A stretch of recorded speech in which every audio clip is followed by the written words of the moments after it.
Welcome back. Our today's guest is Zoe Martin. She can be found on zoemartin.com if you want to check out what she does. She is a co-founder of Same Page Parents, and she's a coach. She's a mentor to parents who might be neurodivergent themselves or who are raising neurodivergent children. So welcome, Zoe. Thank you. Thank you. Super literally excited to be here. Oh, so it's so fun to talk to another neurodivergent. I'm myself as well. So let's kind of open up that term for because there's so many misconceptions on what that means. Because in my understanding, the way at least I always thought of it is that the autistic term is not necessarily neurodivergent. They people use them interchangeably, but I find that there's differences. So I would like to kind of hear your side on that. Like, how do you see this? Yeah, and thank you for naming my side because it's all perspective, right? All perspective. So neurodivergent to me, from what I know, covers being autistic, ADHD, or PDA, or dyslexic. So any type of, I guess, divergent from a neurotypical way of being can be put in there. Now I use the term interchangeably because I believe we are smack bang in the middle of huge change in the neurodivergent space. And I feel it's refreshing and it's helping to, really just blow up the paradigm and what, neurodivergent and even being autistic is. Yeah, and from what I have seen in the world and in the consciousness of this planet is that people are finally shifting from the tribal kind of group, homogenous, everything is the same, typical, well, neurotypical way, including education, into finally recognizing that we are going to be much more individuated than individuals, which means all types, in a sense, are having different ways of how they perceive reality, how they reflect reality, and how they digest reality. So can you speak how that shows up in your work? Yeah, it's a brilliant statement. And I guess what I know that I am here to do is show up in this neurodivergent space to I only work with parents who are either autistic themselves or feel they are or have an autistic child. So, there's got to be that. And the more every day that goes by, I can see that it's really the ultimate journey home. So, like here in Australia, I was noticing at the shopping centre the other day, just the multiculturalism. I was just waiting for my son and just going, this is just amazing. Got all these cultures walking past in the shopping centre. And then I'm like, this is the same as the neurodivergent, like the autistic person, the ADHD, and the dyslexic person, the like non-binary person, the all of this. And this is that people are expanding, like you're saying, the consciousness is going like, oh, wow, okay. They're autistic and I don't need to be scared of them, or I don't need to treat them differently. Yeah, or mainly don't need to think of this as some sort of a disease or malfunction, Correct. But instead as just a different type of a perception. So the whole, and each to their own. That's I do not work in a space where we believe, autism is a medical disorder. I am in the order of Zoe. I am not disordered. I am. Right. And my son has been my greatest teacher because I tell you what, he is in the order of Billy. Then he makes that very clear. Whereas, and this is the thing about perspective, whereas the ADHD side, which I am ADHD, I perceive as more of a brain functioning thing, whereas the autistic is who I am in, like cellular. Oh, absolutely. Absolutely. And as an energetics coach and somebody who's clairvoyant, so I see energy and things, I have always noticed that it's almost energetically, I could tell who is neurodivergent because of the type of perception their energy system has. It's like they perceive more stimuli at once, when typical people do not. It's like they have a filter, and we don't. We have to build our own filters to not go crazy. Do 100%. And it's like, and I say this, like, my intention is to, now my intention, not years ago, my intention is to never offend.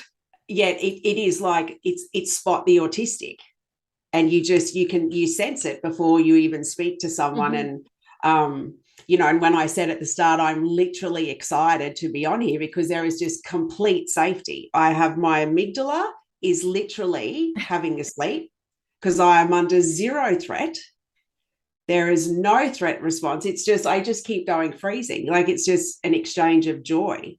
And the energetics part of it is something that is truly embedded in my work, and something profound that's happening right now since Same Page Parents was birthed, is that we are now serving fathers and educating and bringing their awareness to what they are putting out is picked up by their neurodivergent child.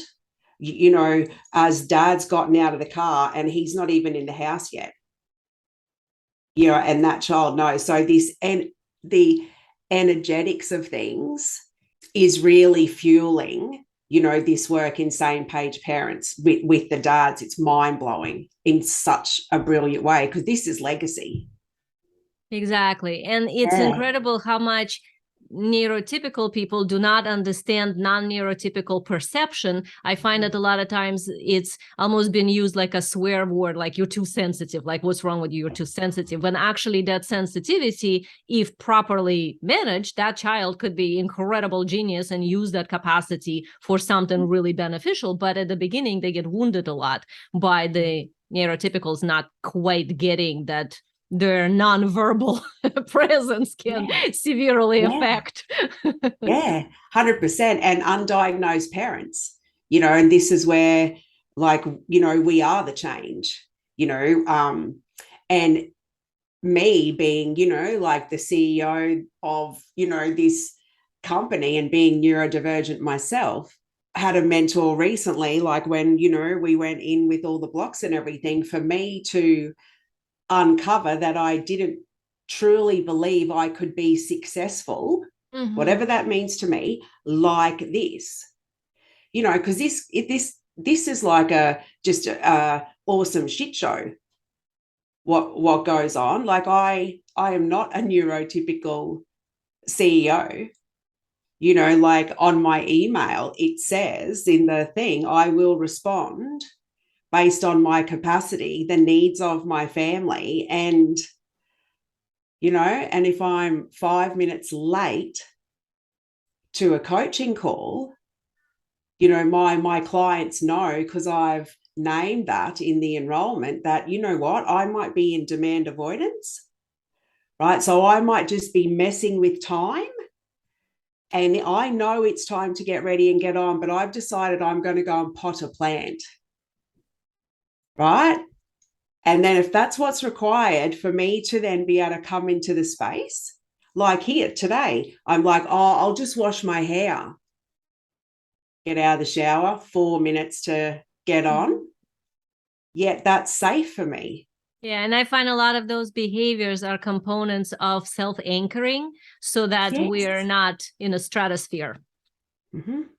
Yeah. So 100%. So in my business, the autistic card, it was really like, I remember someone I was working with at the time, a mentor of mine, Yvonne Delafleur, said to me, well, there's your get out of jail, no more Simon Says. And I was like, yeah. There's a benefit to this thing? Because there's a lot of not.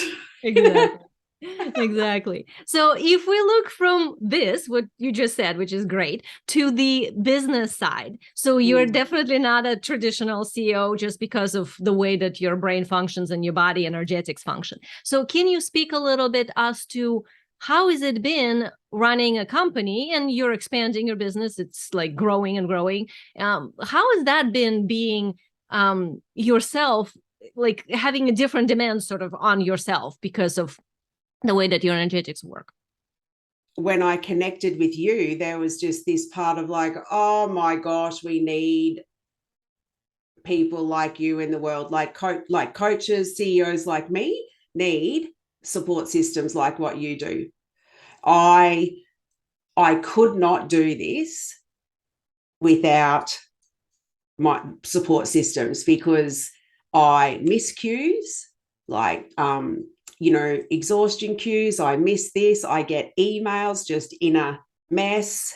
It's been like a rocket ship to my evolution, because I went from 28 years in finance, not knowing I was autistic, and had a career that just went one way. And because everything was date orientated, structured, I had staff under me, and it was boom, boom, boom. I say Earth was hiring, and I got the job to fill a space in my community.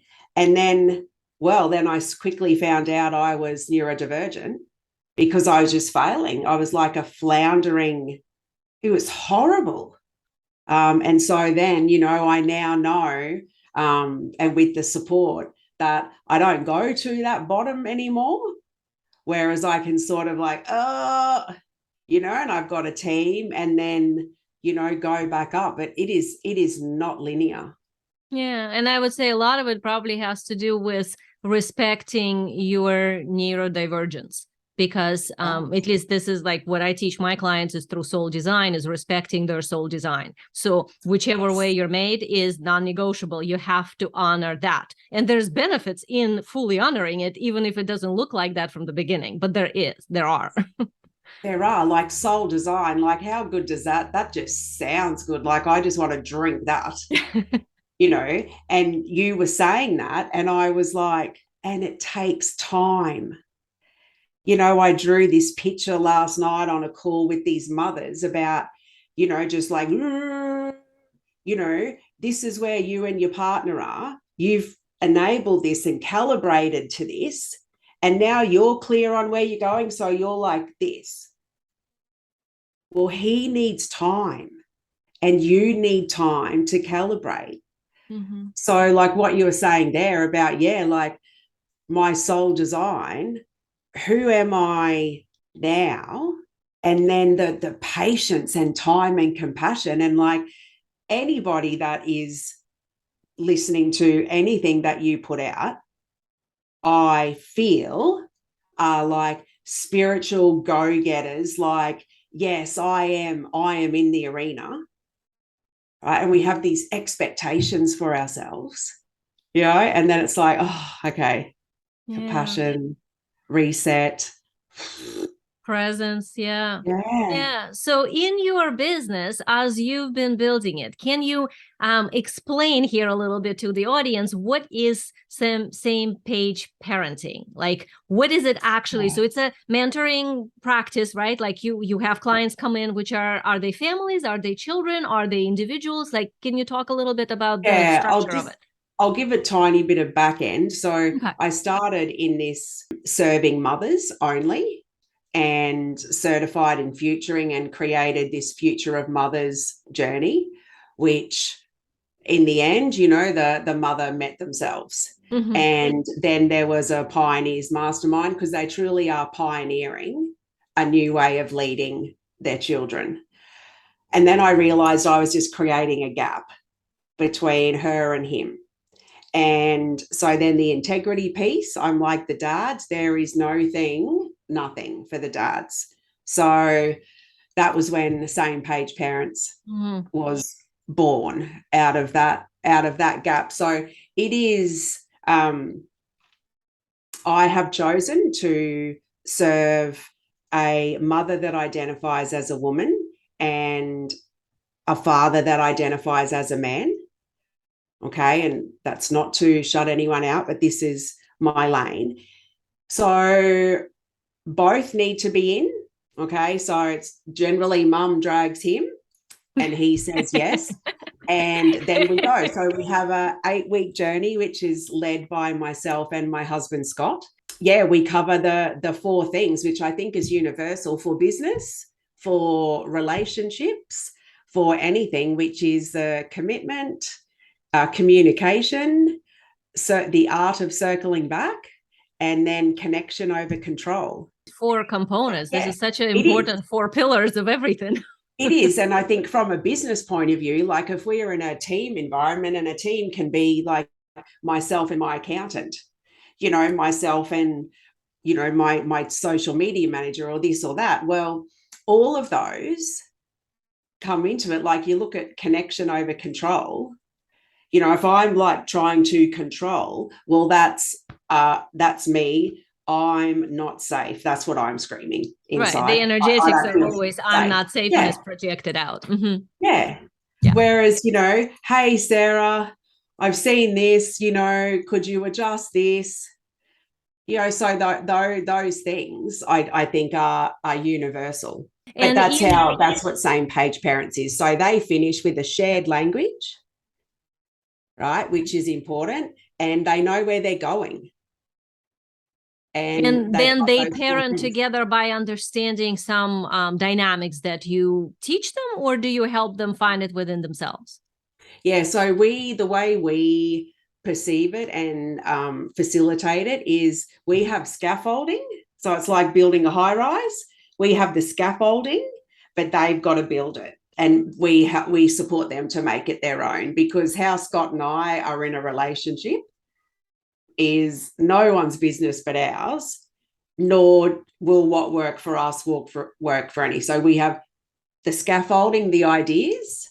So when somebody comes in to work with you, what would be their, I don't like to call it a problem, but like the impulse that would drive them to say like, okay, I think I need a mentor in this. Like what would be the issue with which they would come to you? They want more. They know that life can be better than this. There is disconnection, just the endless trauma. And so much of it is just dads are so unsupported, from what I do perceive is they are predominantly wired to provide, protect, and fix. And then you bring in an autistic child. Well, you can't fix that because I tried. Don't you worry, I tried. You can't protect them from this world. Mm-hmm. Right? And then so what do? They go into provide mode and find their identity in that. So then the woman, who's, I feel, the nurturer and chasing oxytocin, who we get through conversation, well, he doesn't want to talk. He's chasing dopamine and not feeling very successful. So he's not happy, she's not getting her. Yeah. So and a lot of times it probably leads her to becoming kind of both parents, because the other parent is busy just providing because he cannot find a space in a family unit. And then he's too scared to do anything because we've stripped him of his masculinity, which I had a PhD in doing to my husband. I was so anxious, and the control came out as like I would criticize him over how he cut the pumpkin, to the point where you cook. So it's just, dissipating and dissolving over time. It's more than all my dreams come true. Because on the other side of this are children. Yeah, that's exactly what I was going to say. So this thing you just described, the effect on the child, like what would be the result? So this is what they came to you with. What would be the other end of this? They mainly come for the children. And then I'm like, oh, little do you know, I'm going to put the spotlight on you and it's going to get really uncomfortable, but I got you. The children, Scott and I are the real life examples, right? So we, our children, so our son, suicidal, holes in walls, hated himself, just everything. Scott and I disconnected, yelling, scared, parenting from fear, me just projecting and blaming Scott because that was all I had left in me because I was just so worried. to, years and years and years of like, we've cracked the code. And, here we have our son, complete different human. He knows we've got his back, that the children feel safer. And now that we've cleaned up most of our messes, although that's what I call like cleaning up trauma and everything, cleaning up our messes. It's an ongoing effort. It is forever. We never get there, which is the great news. I love that we never get there. So take the pressure off. But now these two children who are exceptionally gifted have the best chance of actually living a life of like their soul design, instead of being entangled in our mess.